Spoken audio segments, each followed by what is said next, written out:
Buenas noches, compañeras, compañeros. Mi nombre es William Igler, de la clase de Filosofía del Derecho. Les cedo la palabra. Buenas noches, abogada. Mi nombre es Bessie María Sosa y soy estudiante de la clase de Filosofía del Derecho. Buenas noches, mi nombre es Heidi Paola Mora Sagandino, estudiante de la carrera de Derecho y estamos en la clase de la Filosofía del Derecho. Buenas noches, abogada. Mi nombre es Sabdia Miel Pinto Castillo, estudiante de Derecho y estoy en la clase de Filosofía del Derecho. Buenas noches, abogada. Mi nombre es Desvis Alexis Varela y soy estudiante de la carrera de Derecho y en este momento estamos cursando la clase de Filosofía del Derecho 2.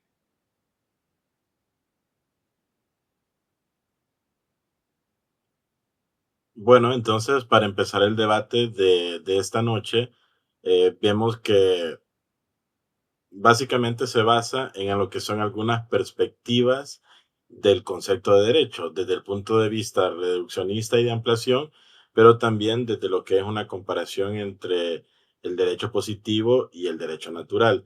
Entonces, la primera pregunta que se nos plantea es, ¿qué es el derecho? De mi parte, lo que podría agregar es que, bueno, esto ha sido un debate durante mucho tiempo entre los juristas y no solamente es decir que el derecho es un conjunto de normas, sino que cuando se contraponen la parte del derecho natural con el derecho positivo, es entender las diferencias que hay entre ellos. Y para eso, en la lectura, Miguel Rele nos hablaba de lo que es la tridimensión del derecho, ¿verdad? Donde hablaba que hay una dimensión fáctica, una dimensión normativa y una dimensión axiológica. La norma de la dimensión fáctica se basa en lo que es el hecho, que ve el derecho como un fenómeno social o como un acontecimiento que ocurre en una realidad histórica y que está pues interconectado con otros factores sociales, económicos y políticos. Pero también está la dimensión normativa, en la que el derecho es un conjunto de mandatos y reglas de conducta como un ordenamiento que prescribe lo que es un debe ser. Y la parte de la dimensión axiológica que va más relacionada con el valor, que es cuando el derecho como portador de valores está fundamentado en lo que es el valor de la justicia, y de ahí la normativa jurídica nace de un juicio de valor sobre un hecho social que busca regularse. ¿Qué opinan ustedes?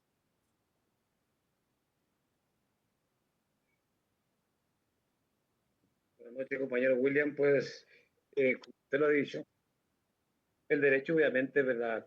Sabemos que el derecho tiene eh, un montón de significados y como lo dice el libro que nos compartió la abogada, ¿verdad?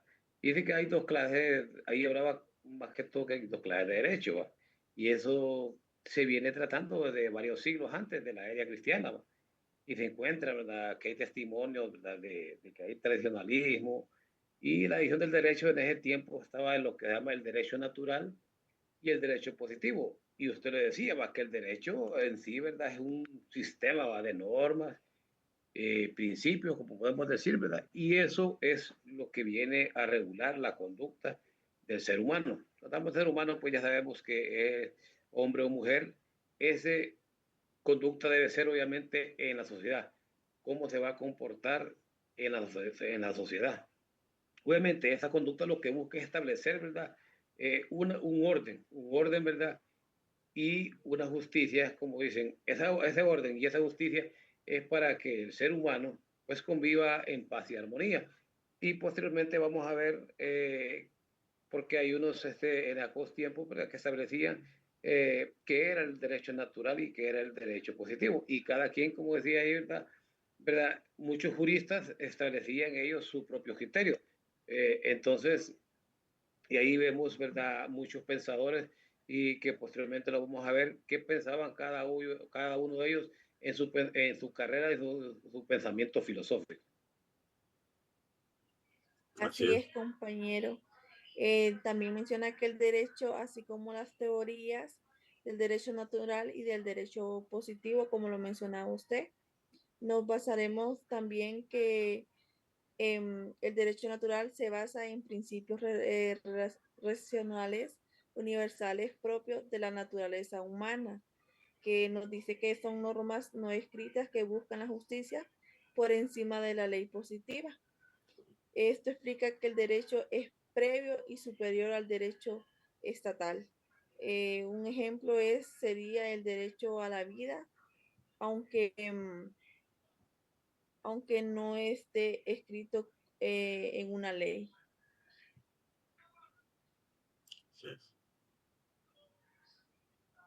Bueno, bien lo decía usted, compañero, ¿verdad? Que por lo tanto, el campo del derecho positivo, obviamente, sabemos que el derecho, primeramente, se delimita va, en un modo claro a su materia posible, como dice ahí, es lo indiferente. Ahí es donde nosotros vemos esa división, ¿verdad? Del derecho positivo, ¿verdad? Que dice que es lo indiferente, ¿va? O sea que ahí a él le es indiferente cuando una persona, y hablaba de ejemplo ahí, ¿verdad? De Inglaterra, cuando los ingleses a ellos les parece ilógico que los otros países del mundo conduzcan por el lado derecho o conduzcan por el lado izquierdo. Entonces eso no les interesa, ¿verdad? O aquellos, ¿verdad? Que tengan una conducta buena o una conducta mala, siempre y cuando no afecte el derecho del otro. Entonces, vemos que por eso dice que es un derecho positivo, ¿verdad? Porque es indiferente, siempre y cuando no haya un daño contra la persona humana va a ser diferente, se haga o no, siempre y cuando lo que se busca ese es el bien común, ¿verdad? No así el derecho natural, que quiere decir, que lo que quiere decir, ¿verdad? No quiere decir otra cosa, sino que determina esa esfera del ser humano, ¿verdad? Que hay conductas racionales y conductas irracionales, ¿verdad? Y hay conductas acorde a la razón y conductas contrarias a ella. O sea, ya aquí ya no es aquello, ¿verdad? Que decía que me da igual o me da que no. Sabemos que el derecho natural, ya sabemos que cuando alguien comete un delito, ¿verdad? Sabemos que está cometiendo un delito y cuando alguien lo comete, ¿verdad? Hay que castigarlo. ¿Va? Ahora bien, ¿va? Como la razón tiene por actos propios conocer, ¿verdad? Conocer, ¿verdad? Ese por qué, ¿va? Y obviamente es evidente, ¿va? Y captas cosas que son suyas, ¿verdad? Y como dice, ¿va? El criterio objetivo de lo justo y del injusto, qué es bueno y qué es malo. Así es, y en ese punto podemos encontrar, ¿no? O definir que realmente el derecho positivo es ese conjunto de normas jurídicas que han sido creadas por nosotros, por los seres humanos, a través de todos los órganos y procedimientos formalmente establecidos para una determinada comunidad o nación, ¿no? Y ahí podríamos mencionar algunos ejemplos prácticos, como por ejemplo las normas de tráfico, donde se establecen cuáles son los límites de velocidad en ciertas zonas urbanas, ¿no? No existe una razón natural o moral que diga que el límite en esta carretera tiene que ser de 50 kilómetros por hora o de 80 kilómetros por hora, pero la norma dice que esa es la velocidad máxima que debe de ir. Entonces, eso es derecho positivo. De ahí también tenemos el tema del Código Penal, ¿no? En el Código Penal se tipifican lo que son delitos, se asignan penas, eso también es derecho positivo. ¿Quién dice que la pena por matar deben de ser cadena perpetua o deben de ser 30 años? O sea, lo establece una norma. Claro, en función de todo un análisis que hace el legislador para poder llegar ahí, pero es algo que se determinó que así iba a ser. O los reglamentos fiscales, en este caso, cuando se tienen que pagar ciertas tasas para los tributos o el impuesto sobre la venta, el impuesto sobre la renta, que son valores que se fijan en una norma y que están establecidos en ese conjunto de reglamentos, normas y códigos. Y en contraparte, el derecho natural es aquello que está más relacionado con nuestros principios, nuestros valores, por ejemplo, los derechos universales, ¿no? O los derechos del niño. O sea, ya son más relacionados con el ser humano, con la persona como tal. Y ahí ya es cuando empezamos a analizar, bueno, cuáles son ese tipo de derechos, el derecho a la vida, el derecho a la integridad física, o lo que es el principio de igualdad ante la ley, o el derecho a la libertad de pensamiento, que ya son más, no es que no sean tangibles, pero de alguna forma están más relacionadas con la persona en sí misma que con lo que determinó un legislador en una norma. Bueno, Y Así es. no Bueno, debemos de perder, ¿verdad?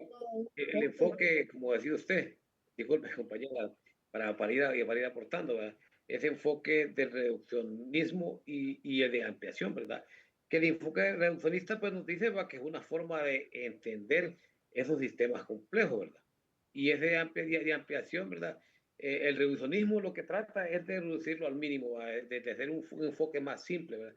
En cambio, el de ampliación lo que trata es buscar otras formas para hacerlo más entendible, ¿verdad? O sea, el reduccionista creo que es un poco más cerrado y el de ampliación es un poco más abierto para que obviamente nosotros tengamos varias opciones, ¿verdad? Es como decir nosotros, ¿verdad? Que entender el derecho natural y empezamos a buscar muchos enfoques o muchos significados, ¿verdad? Pero en tanto el reduccionismo busca nada más un solo enfoque, o sea, que sea tácito. Compañera. bueno, aportando a lo que decía el compañero William, sobre el derecho natural, en sí el funcionamiento de esta es la razón natural humana, como él lo decía, y la moral universal. Y la idea principal de esta es que existan principios de justicia, ya sea en en tiempo, lugar, independencia. Y como ejemplo se podría decir que, como decía él, el derecho a la vida, al de los niños, o a la libertad, ya que no depende de un gobierno que lo vaya a reconocer y tampoco son inherentes al ser humano. Y también el derecho debe incluir la moral y la aspiración de la justicia, que una ley injusta pueda ser considerada no como una verdadera ley, sino que sea justo pues a todos. Porque otro ejemplo podría ser, hace poquito estábamos hablando sobre el aborto en una clase. Muchos estaban en contra y otros estaban a favor de eso. Pero lo que no entienden es que es un derecho natural, es algo que ya está creado. O sea, ¿cómo le va a quitar la vida a ese ser que está creado, pues? Entonces, en ese aspecto tiene que ser justo. Y con lo del derecho positivo, este, tiene que es la autoridad humana, los estados, los parlamentos, los jueces. Y esto también incluye positivamente tanto en las leyes como en los decretos, como en los códigos. Y un ejemplo podría ser, si una ley dice que un adulto puede votar a los 21, eso es un derecho. Ujú. Pero ¿qué tal otra persona cree que a los 18 ya debería de ser permitido que vote la persona? Obviamente tiene que estar equilibrado porque a los 21 uno ya está como más, podría decirse así, la mentalidad está un poco más madura. Mientras que a los 18 uno puede decidir votar por cualquier persona nomás porque, o por seguimiento, digamos así. No piensa en lo favorable que le va a venir al país o en lo que le va a beneficiar a uno, ¿no? Sino que vota por seguir. Entonces, por eso, disculpen, por eso lo tienen permitido hasta los 21. Es Ok, correcto. agregándole más a lo del derecho natural, sabemos que es algo más personal, ¿verdad? Dice que no viene ni de los gobiernos ni nada, sino que es la voluntad, que depende, no depende ni de la voluntad de los hombres ni de los gobiernos, sino que se considera válido en todo tiempo y lugar, independientemente de que sea escrito o no en una ley. Y tiene unas características que es universal porque se aplica a todas las personas, que es inmutable porque no cambia con el tiempo.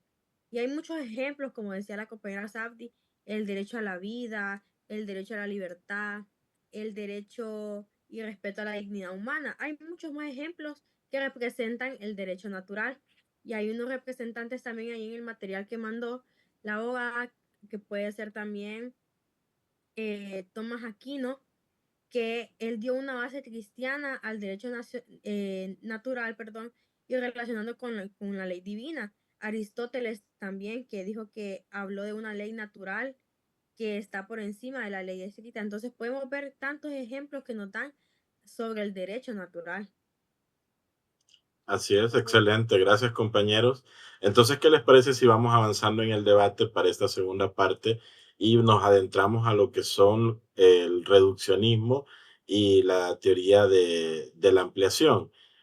Como lo decía la abogada en la normativa este debate, hay 4 teorías básicas que tratan sobre el tema del reduccionismo, ¿no? La escuela histórica de Savigny, la escuela del exégesis, el formalismo de Kelsen y el realismo de Ross.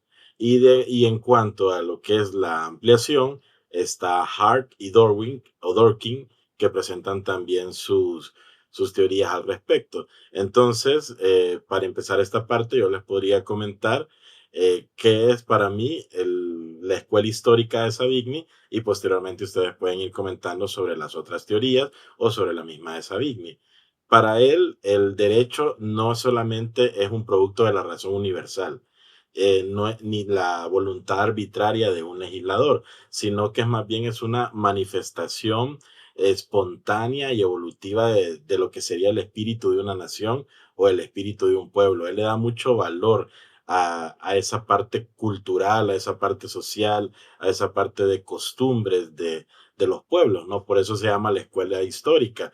Y al final todas estas teorías que tienen que ver con el reduccionismo del concepto de derecho están enfocadas a poder quitar esa parte que nos da el naturalismo, donde está muy enfocada en la parte del ser humano. Entonces, estas teorías están más enfocadas a poder explicar, digamos, que de una forma más científica o más normativa qué es el derecho, y no tanto de una forma tan personal o tan natural como lo son las teorías de la ampliación. ¿Qué opinan ustedes? Es que este enfoque también dice que es considerado como, como el reduccionismo porque reduce el concepto del derecho también a un solo aspecto de la historia y la tradición, sin tomar en cuenta que hay otros factores más importantes como la razón, los principios o también puede ser los derechos. Es correcto, compañera. La verdad que es muy importante al leer el documento que la abogada obviamente nos mandó y ella nos dice, ¿verdad?, que esa evolución jurídica ha existido, ¿verdad? Han existido diferentes teorías, ¿verdad? Y lo digo el compañero, ¿verdad? Sobre qué es el derecho, y algunos han reducido ese concepto. O sea, ese concepto lo han hecho un poco más simple, ¿va? A un aspecto más concreto, y otros, al contrario, ¿va? Lo han ampliado. ¿Va? Para el caso hablábamos ahí, ¿verdad? De la escuela histórica de Savigny, ¿verdad? Eh, el compañero habló también del exceso y formalismo, y estas son escuelas. A mí me parece que la escuela histórica del derecho, ¿verdad?, que expone Freire, ¿verdad?, para mí es producto de la evolución histórica de una comunidad, ¿verdad? Esa evolución para mí es más que todo del enfoque de ampliación, ¿verdad? Porque él trata de que las personas en aquel tiempo, como la educación no era muy formal, ¿verdad? Y no estaba muy diseminada. Entonces él, con este enfoque de ampliación, él trataba pues de que todas las personas pues entendieran, ¿verdad? Desde la forma más simple, ¿verdad? Desde que, o acá persona que era del vulgo, ¿verdad? Que decíamos nosotros que no pertenecía al clero, esas personas pues, obviamente entendieran, ¿verdad? El concepto del derecho, ¿va? No así, ¿verdad? La forma del regionalismo, ¿va? Que más que todo estaba enfocado para las personas que tenían un conocimiento más amplio. Entonces ellas un poco entendían, ¿verdad? Y lo podemos ver, que el formalismo de Hans Kelsen representaba ese formalismo jurídico, ¿va? Que sostenía que el derecho debe ser estudiado y aplicado con un sistema lógico y coherente, que todos nosotros lo entendiéramos, ¿va? De norma, ¿va? Sin añadirle ninguna valoración social o política. ¿Va? De ahí que se sustenta él, ¿va? A la teoría pura de lo que es lo que es el derecho.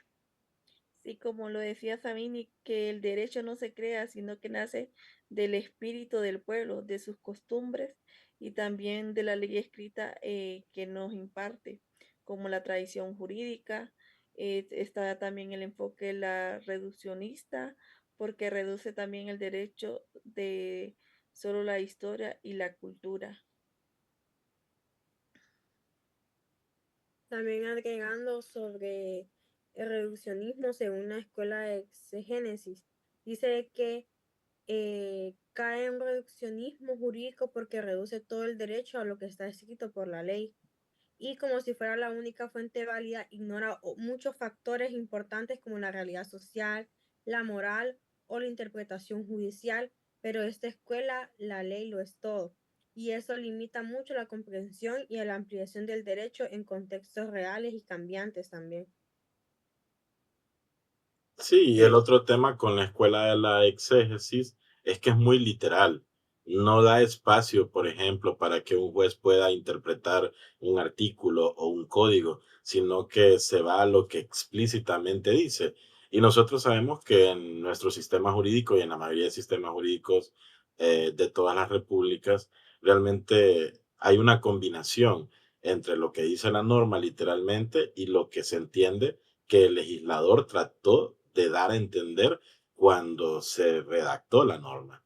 Entonces, no podemos decir que el enfoque de la escuela del exégesis debería de ser solamente ese, sino que más bien debería también de estar correlacionado con un tema de interpretación de la norma.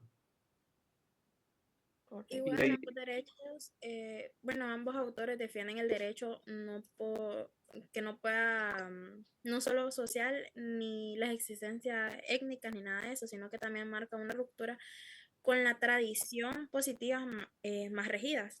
Y también, bueno, como decía el compañero, también una interpretación judicial que no se limita literalmente, sino que involucra una evolución moral y una política y social en casos concretos. Como decía también que la escuela de exagesis, esta escuela surgió en Francia, que cree que el derecho está totalmente contenido en la ley escrita y también que el juez solo debe interpretarla literalmente. Es reduccionista porque ignora los principios, valores o contextos sociales del derecho.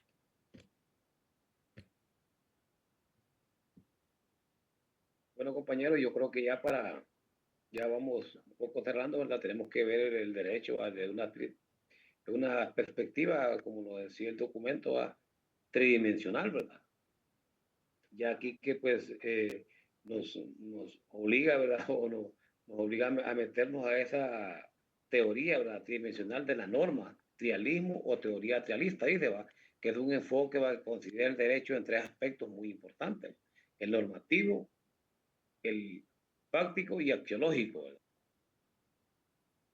Este enfoque, ¿verdad? Sabemos que considera el derecho en esos aspectos muy importantes, ¿verdad? Estas dimensiones se pueden conocer, ¿verdad? Como el derecho como norma, ¿verdad? Que es muy importante, el derecho como hecho social y el derecho como un valor. Algunos de ustedes pueden, pues, definir, ¿verdad? El derecho como una norma, ¿verdad? Que es la faceta más conocida del derecho, ¿verdad? Que es el conjunto de normas que regulan la vida de los hombres. Son las normas, son, como nosotros decimos o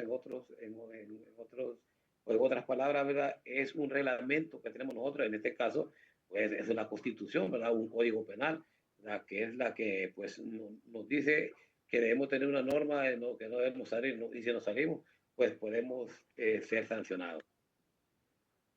Sí, eso está relacionado con el formalismo de Kelsen, que es la otra teoría reduccionista, porque recordemos que Kelsen nos plantea lo que es la pirámide, ¿no?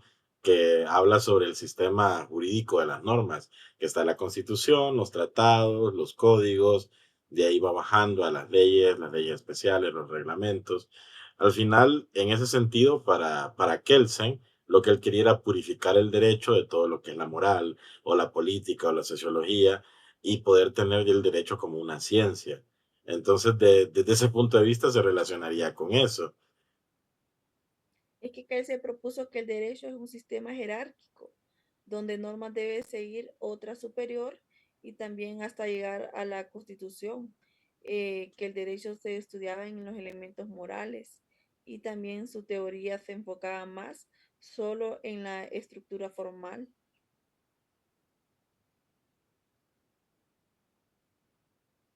Muy bien, compañera. Y obviamente seguimos, ¿verdad? Y el derecho el derecho como hecho social, ¿verdad? Y nos dice que el ser humano por necesidad tiene que satisfacer las necesidades, ¿verdad? Individuales. ¿Por qué no también las sociales? Eso nos dice que el ser humano, ¿verdad? Es un ser, es una, aquel ser que se debe relacionar con todas las personas, si va a llevar a cabo sus actividades, ¿verdad? Obviamente no las puede hacer por sí solo, ¿verdad? Para sentirse, obviamente, sentir ese derecho o sentirse ese sentimiento propio, él no es un ser que vive aislado, sino que él tiene que convivir con otras personas. Es un hecho, si no existiera esa relación, ¿verdad? Con las demás personas, ¿verdad? No existiría el derecho como hecho social y por eso ellos piensan que el derecho como hecho social debe estar relacionado, ¿verdad? Con ese tridimensionalismo, ¿verdad? O sea, que el ser humano debe estar relacionado con todas las personas descendientes, ¿va?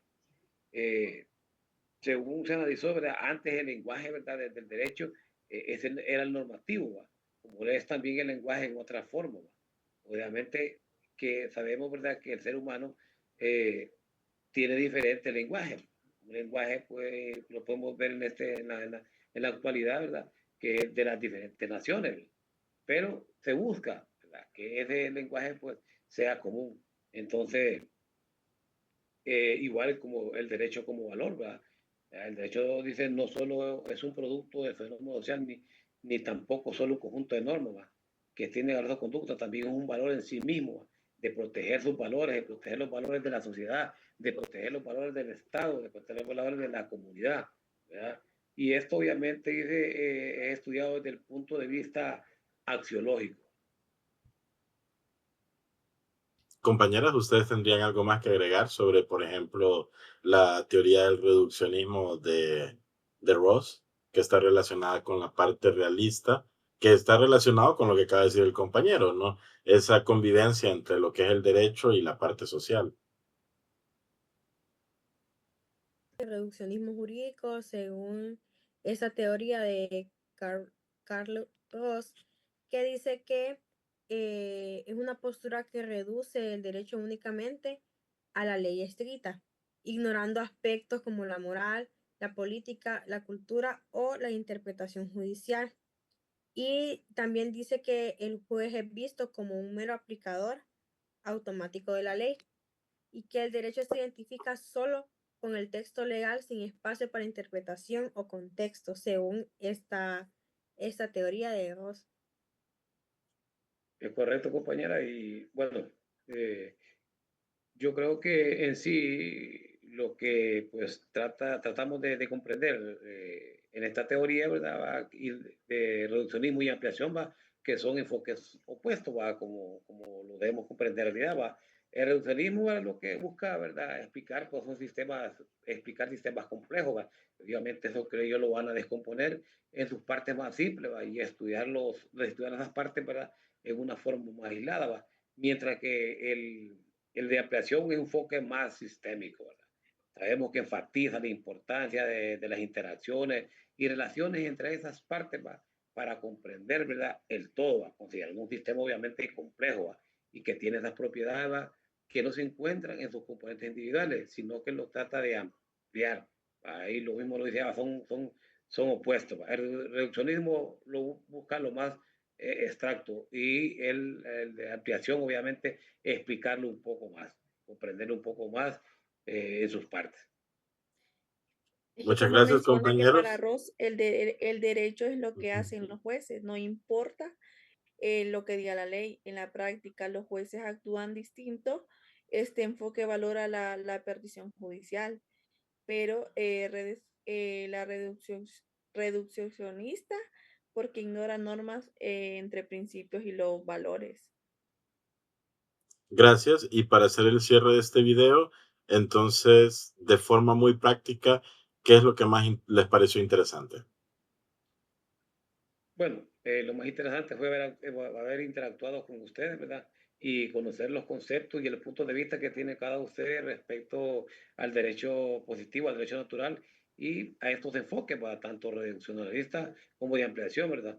Donde nosotros podemos ver y les dije, ¿verdad? Que comprender lo abstracto y comprender lo más amplio. Y es muy bonito porque uno lo lleva, ¿verdad? A leer más y a buscar más Si uno tiene dudas, pues uno trata de buscar en otros textos más conocimiento acerca o más información acerca de estos conceptos muy importantes en la filosofía del derecho.